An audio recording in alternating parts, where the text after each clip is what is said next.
Ils ont entre 20 et 35 ans. Ils viennent de 6 pays d'Europe. Ce sont tous des athlètes confirmés. Ensemble, ils vont remonter le temps pour participer à la reconstitution des Jeux de l'Antiquité. Une véritable compétition, une aventure d'archéologie expérimentale. En Grèce, et pendant plusieurs semaines, ils vont revivre dans la peau des athlètes du IVe siècle avant Jésus-Christ pour s'affronter, 2300 ans plus tard, sur le stade antique d'Olympie.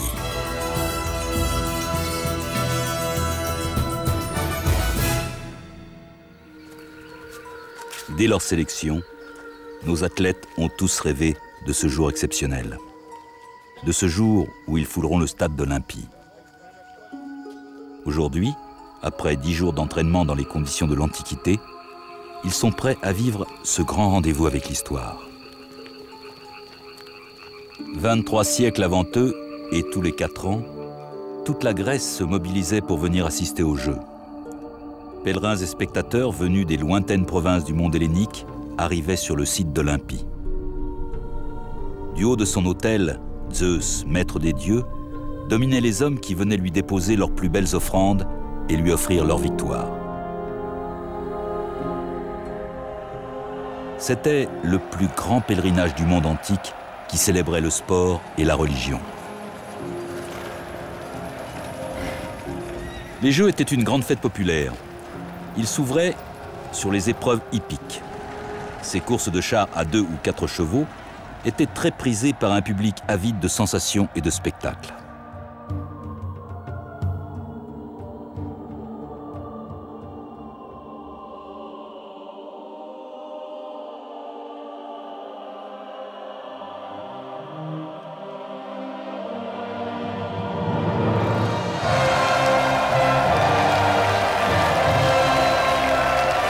Les courses finies, les athlètes, véritables légendes vivantes, pouvaient enfin franchir le tunnel menant au stade.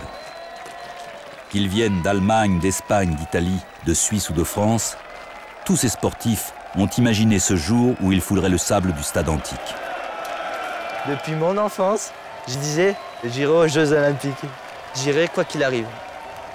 Et à défaut de faire les vrais, pour moi, ce seront peut-être plus vrais ceux-là. Et il y a le soleil qui réverbère sur la piste, donc on a l'impression de courir à moitié sur de l'eau.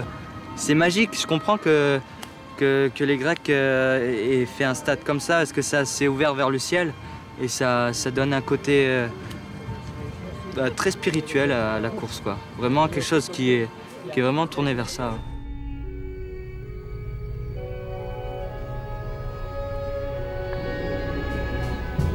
La première épreuve, le stadion, rassemblait un grand nombre de concurrents. Cette épreuve correspondait à une longueur du stade, c'est-à-dire 192 mètres. Comparable aux 200 mètres actuels, il diffère sur un seul point. Il se court uniquement en ligne droite et pieds nus. Le vainqueur du stadion donnait son nom au jeu. Pour Guillaume, Anthony ou Xavier, c'est l'occasion unique d'entrer dans l'histoire.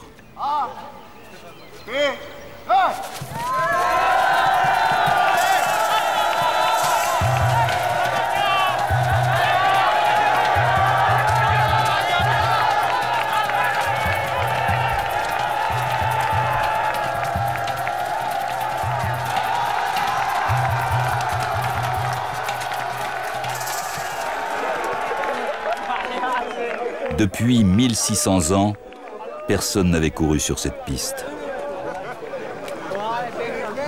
Ça fait très mal, hein. Là, courir sur du dur comme ça, en plus, on dirait pas, mais il y a plein de petits gravillons en fait. Ouais. Et ça lime la plante des pieds. Enfin, je sais pas les autres, mais moi en plus j'avais une petite blessure, donc ça a bien rogné. Par contre, ça fait plaisir, quoi. En fait, depuis le départ, on prend un départ comme pour le 100 mètres, donc on est relativement fréquent. On se dit il y a 100 mètres, quoi. Et puis en fait, tu passes les 100 mètres, tu passes le petit muret et tu te dis merde, il y a encore 100 mètres, tu vois. Donc là, du coup, il faut que tu te places bien pour pouvoir pas perdre trop de vitesse et te placer par rapport à la course. Donc forcément, il y a quand même ton regard qui va sur les concurrents, quoi. Et bon, j'ai vu l'Espagnol passer, quand même. Et puis après, je voyais Guillaume quand même qui était tout le temps à côté de moi. Et puis Guillaume, petit à petit, il a bien remonté. Et bon, bah, il passe devant moi, quoi. Ion, l'Espagnol, remporte cette victoire. Elle vaut tous les championnats avec leur lot de prix et de médailles. Cette couronne d'olivier est un cadeau du ciel, le plus émouvant dans une vie d'athlète.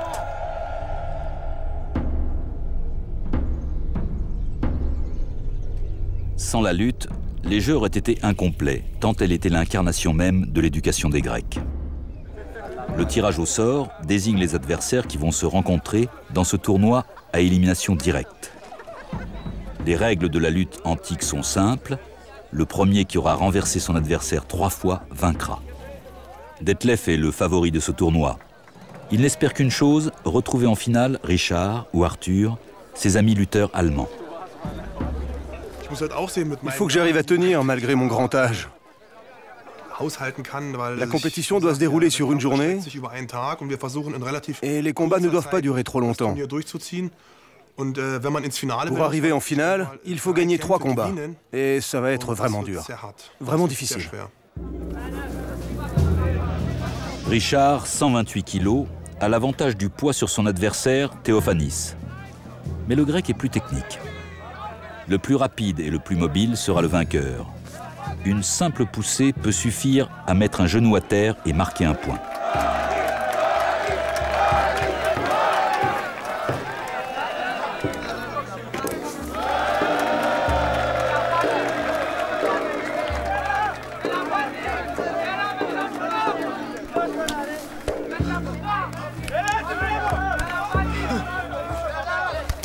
Théophanis est maculé de sang à la suite d'un coup de tête. De nos jours, les juges arrêteraient le combat pour blessure. Mais aujourd'hui, les 2 lutteurs se projettent dans un autre temps, où les hommes luttaient pour les dieux. Richard et Théophanis se battront jusqu'à l'épuisement.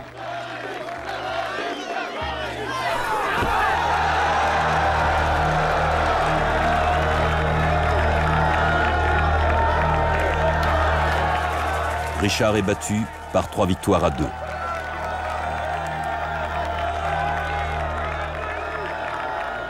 Tu t'es super bien battu. C'était pas ça le problème. J'étais motivé, mais ça m'a perturbé quand il a commencé à saigner du nez. À partir de là, j'étais déconcentré. Je menais 2-0. Il faut que je me remette de ça. Au début, je dominais le combat. Mais quand il a commencé à saigner, ça m'a perturbé.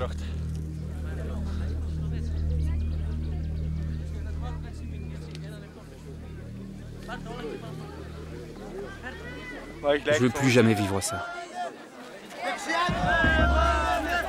Detlef peut encore espérer rencontrer Arthur, le plus jeune des lutteurs allemands. Arthur redoute cette lutte antique, malgré un entraînement spécifique. Les règles sont faites de telle manière que l'on perd des points, même si les genoux se touchent tout simplement. C'est donc difficile à dire.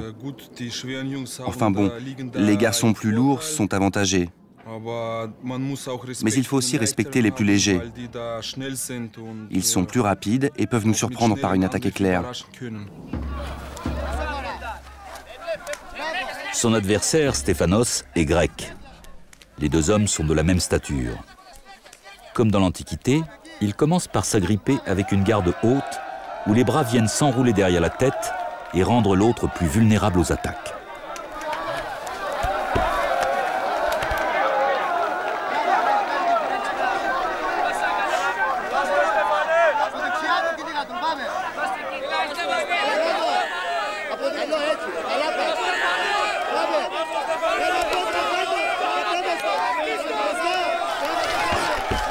Dans un sursaut, Arthur déséquilibre Stéphanos et arrache un point.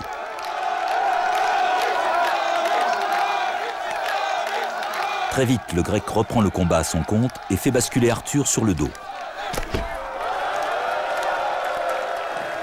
Je repense à mes erreurs, ce que j'aurais pu améliorer dans ce combat. J'en sais rien.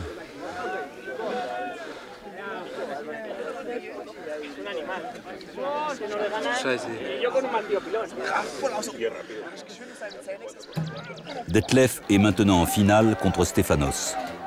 Detlef a ramené et attaché ses cheveux au-dessus de sa tête en touffe. C'est une manière de rendre hommage aux lutteurs antiques qui pratiquaient la tradition du Cyrus. C'est aussi comme ça, affublé de cette coiffure, qu'il a gagné son premier championnat. 114 kilos de muscles pour une victoire à Olympie.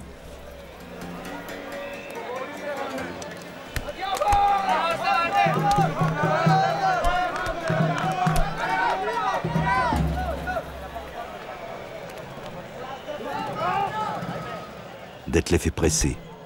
À 37 ans, il ne peut plus rester trop longtemps sur l'aire de lutte. Mais Stéphanos le Grec est malin, rapide, agressif, prêt à attaquer Detlef à la moindre inattention.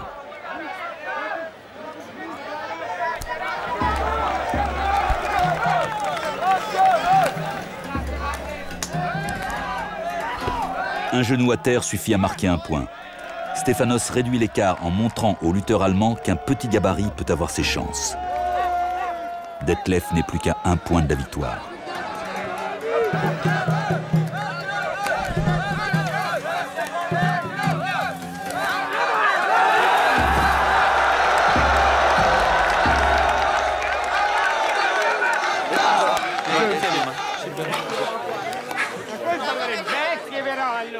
Detlef est déclaré vainqueur par 3 chutes à 1.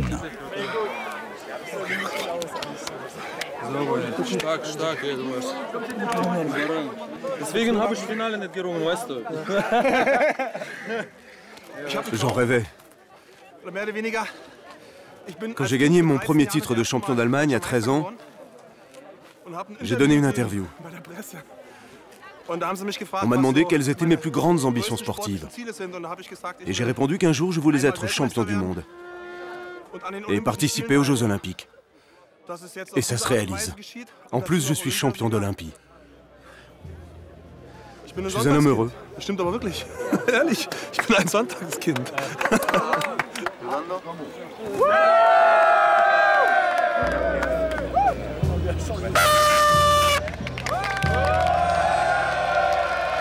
Plus de 2000 ans plus tard, Detlef rejoint Antiochos sur les tablettes des vainqueurs.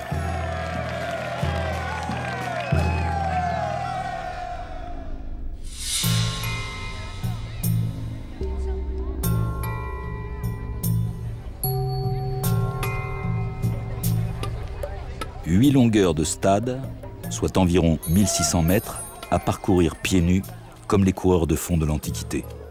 Le départ se faisait debout, et au bout de la piste, 2 camps de terre, 2 petits poteaux qu'il faut contourner. On arrive ici, le sol, il y a plein d'aspérités, plein de petites bosses. Même il est pas totalement plat, donc ça n'a rien à voir avec le tartan, il n'y a pas le même rebond.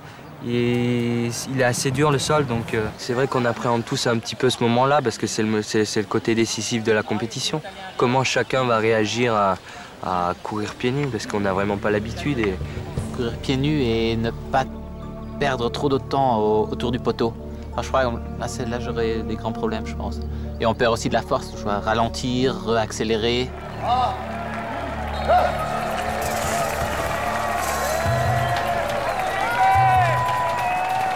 Pour gagner cette course, Christophe doit tout oublier de sa technique, de ses repères, de ses automatismes de coureur de miles. Il doit courir comme un athlète grec de l'Antiquité.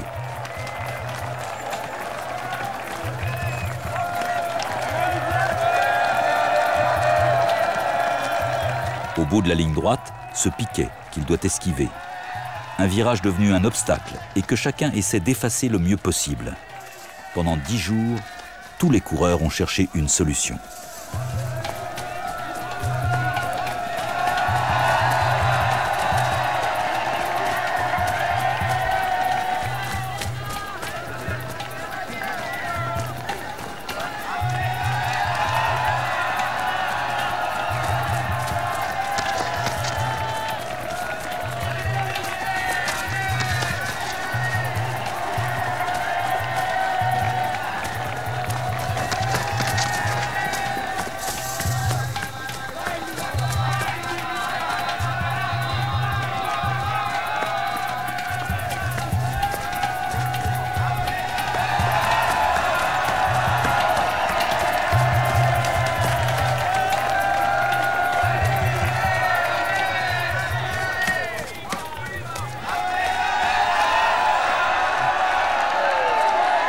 Christophe est vainqueur du Dolichos, remporté avec beaucoup de malice. Sa façon d'enrouler le piquet a peut-être été déterminante, mais sans doute était-il tout simplement le meilleur.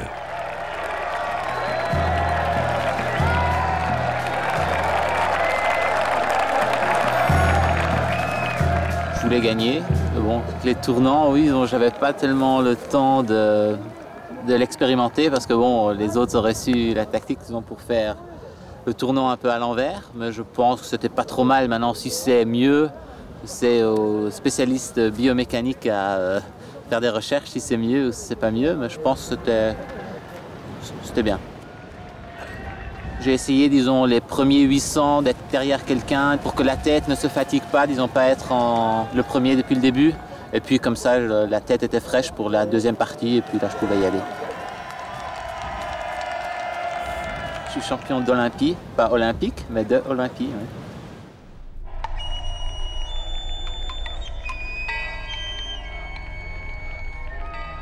Le pentathlon rassemble les athlètes les plus complets. Ils doivent concourir sur 5 épreuves en une seule journée. La règle du pentathlon est simple. Le premier qui aura 3 victoires sera le vainqueur et la compétition s'arrêtera. La première partie est consacrée au lancer, disque, javelot, saut en longueur, puis viendra la course et enfin la lutte pour départager les vainqueurs. Les principaux favoris sont les Allemands Christophe et Uwe et le décathlonien français Guillaume.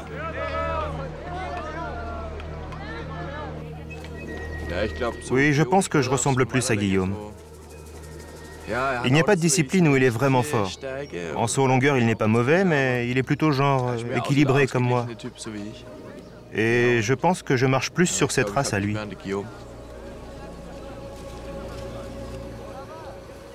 En décathlon, d'habitude, c'est plus bon, bah, je suis deuxième là, deuxième, et à la fin, bah, ça fait que je suis premier.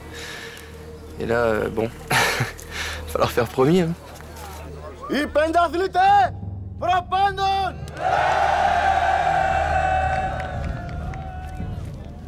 Christophe s'élance le premier. Son geste est presque parfait, très proche de l'esthétique grecque.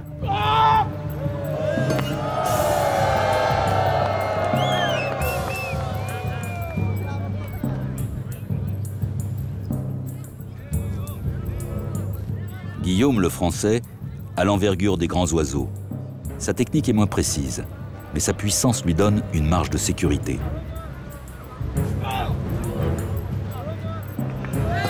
Avec ce jet, il prend la première place. Les juges déplacent l'affiche qui indique le meilleur lancé. L'Allemand Uwe est fort. Il a le style et la technique pour compenser le poids de ce disque 2 fois plus lourd que celui d'aujourd'hui.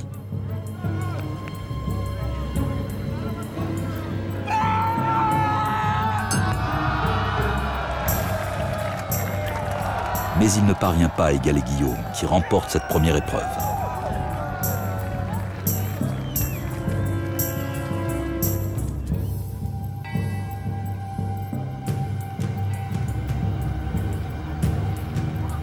Les concurrents se regroupent pour participer à la deuxième épreuve, le lancer du javelot.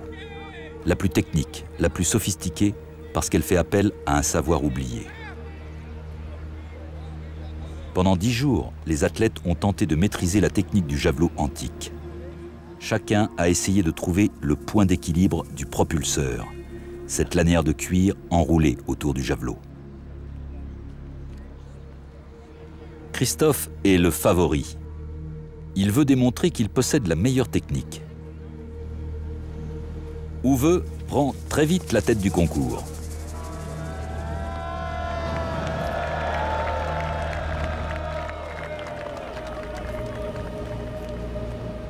Concentré, Guillaume profite d'une accalmie pour lancer son javelot bien au-delà du jet de l'Allemand Uwe.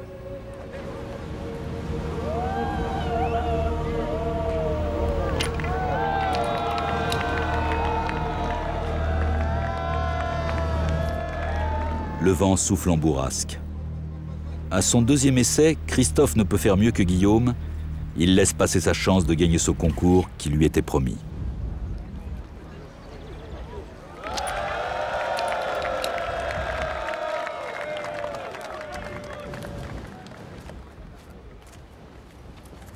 Après cette contre-performance, Christophe ne peut plus remporter le pentathlon.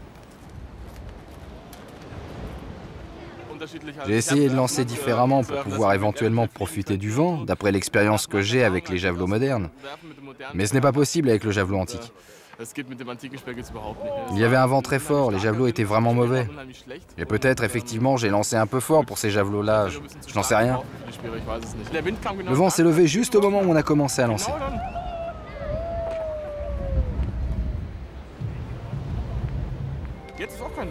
Maintenant, il n'y a plus de vent. C'est fou quand même. C'est dur. Maintenant, le dieu du vent, j'y crois. Il va entendre parler de moi. Troisième épreuve du pentathlon, le saut en longueur. Les Grecs le considéraient comme un lancer du corps. C'est l'utilisation des haltères qui lui conférait certainement cette particularité. Uwe doit remporter à tout prix ce concours s'il veut garder ses chances pour la suite des épreuves du pentathlon. Il est le seul véritable rival de Guillaume.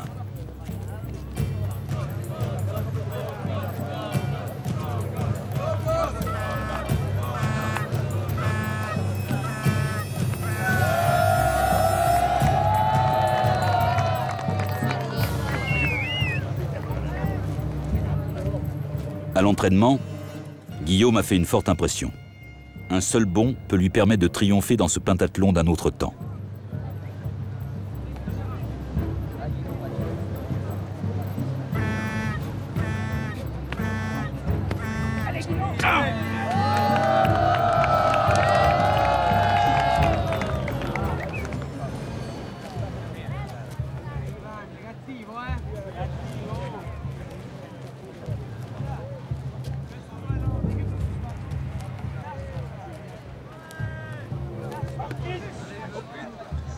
Deuxième et dernier essai pour Uwe.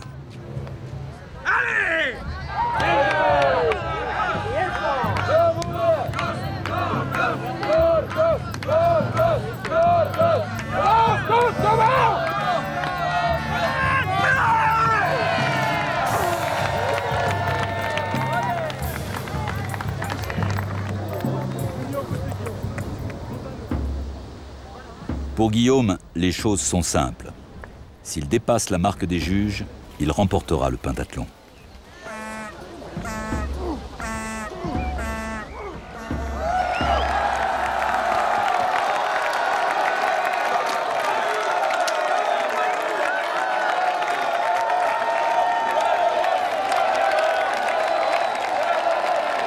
Guillaume triomphe dans cette troisième épreuve et remporte le pentathlon des Jeux. Il n'aura pas eu besoin de la course ni du tournoi de lutte pour vaincre.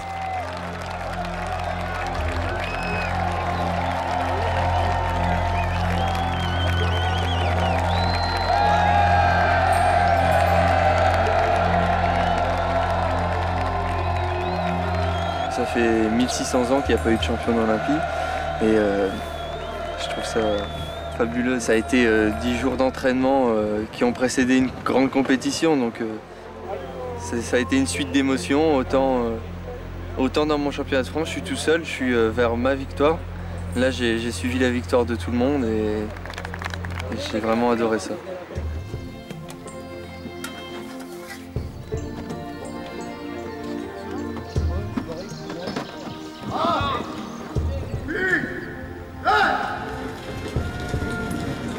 La dernière épreuve, la course en armes, se déroulait sur le double stade.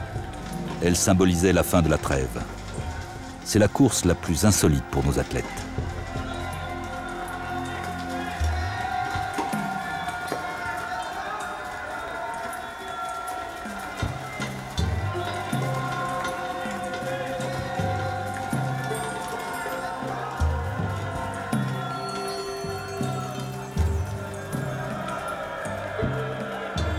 Le fait de courir sur ce stade, ça séparait le cœur en deux. Il y avait le stress et l'honneur, la fierté de courir sur ce sol. Un stade normal, c'est juste de la piste et voilà, et du ciment, alors que ça, c'est, je sais pas, c'est grandiose.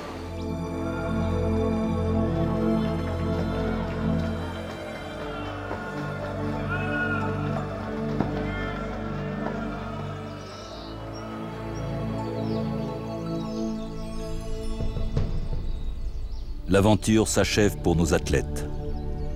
Grâce à un travail remarquable de reconstitution architecturale et historique, ces athlètes d'aujourd'hui ont pu entrer dans l'illusion, le temps de cette évocation. Le stade d'Olympie va s'endormir pour quelques millénaires en attendant qu'un groupe de passionnés réveille un jour les hommes qui ont donné au sport ses lettres de noblesse.